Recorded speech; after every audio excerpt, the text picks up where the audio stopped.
नमस्ते दोस्तों। आज हम जानेंगे इन 5 परिस्थितियों में चुप रहना सीखिए, तभी आपका जीवन मंगलमय और सफल होगा।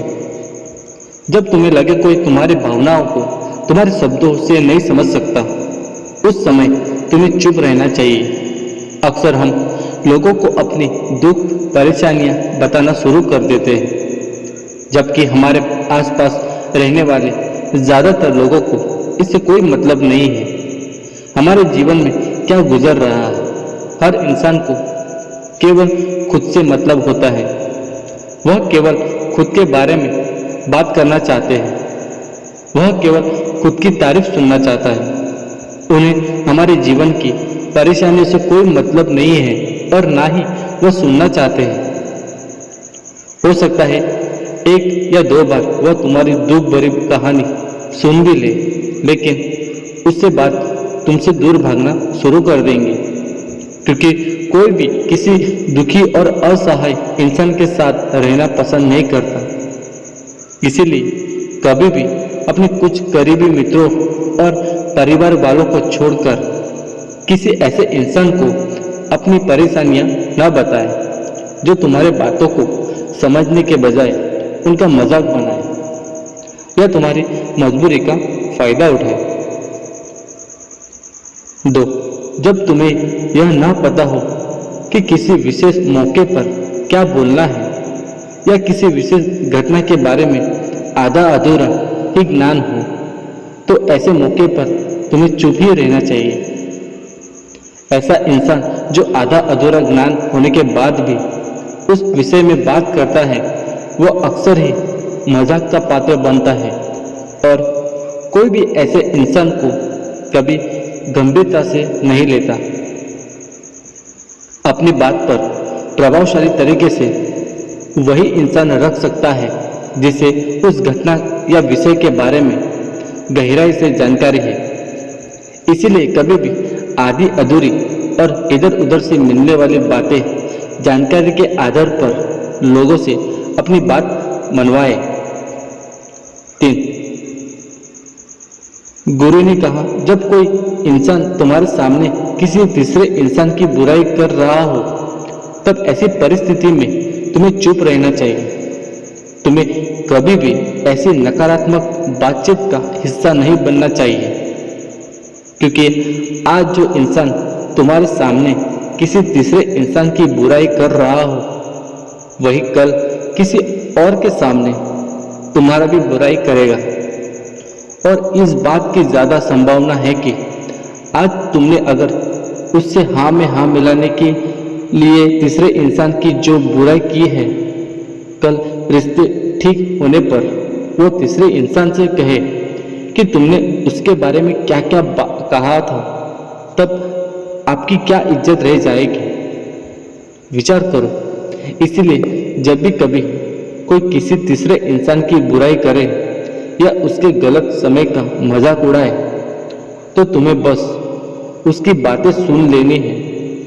आपको अपनी कोई भी राय वहां नहीं रखनी है। 4.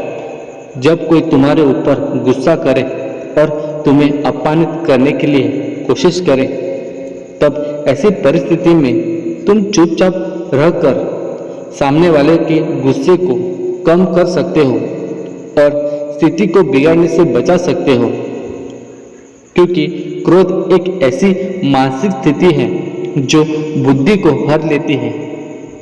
इस स्थिति में मनुष्य सोच विचार कर नहीं बोल पाता, जिस वजह अभद्र अशब्द व कड़वे वचन ही मुंह से निकलते हैं।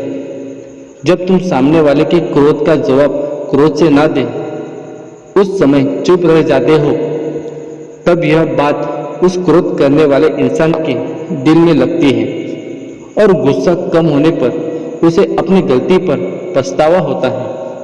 लेकिन तुम्हारा हर परिस्थिति में चुप रहना ही ठीक नहीं है। अगर कोई गलत कर रहा हो तो तुम्हें उसका जवाब भी देना है।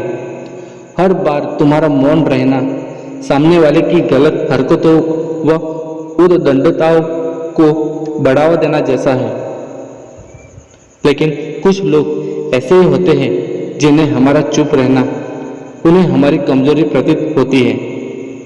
गुस्से के दौरान चुप रहने का यह तरीका केवल परिवार, संगे संबंधी और कुछ निकट मित्रों के लिए ही सही है, न कि हर इंसान के लिए।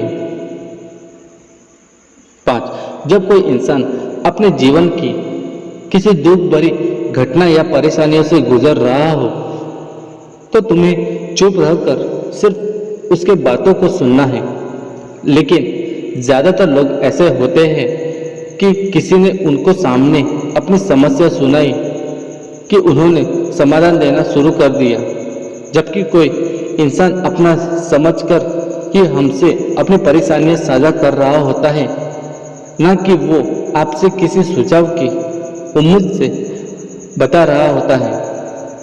वह बस ये चाहता है हम उसकी पूरी बात ध्यान से सुन लें। जब हम किसी परेशानी को ध्यान से पूरा सुन लेते हैं तो उस इंसान को एक मानसिक व आत्मिक शांति मिलती है। उसे ऐसा लगता है कि चलो किसी ने तो मेरी बात को समझा। परेशानी के समय में किसी इंसान को सांत्वना देने का सबसे अच्छा तरीका है कि हम बस उस इंसान की पूरी बात को ध्यान से सुन लें। जब हम लोगों की बातों को बिना उन्हें बीच में रोके और बिना किसी सलाह दिए पूरे ध्यान से सुनते हैं तो उनकी नज़रों में हम हमारे लिए सम्मान और स्नेह का भाव पैदा हो जाता है। इसलिए जब कोई अपनी परेशानी आपसे बताए, बस आपकी बातों को ध्यान से सुन लेना और जब तक वह तुमसे सलाह ना मांगे तो उन्हें किसी भी प्रकार की सलाह नहीं देनी है।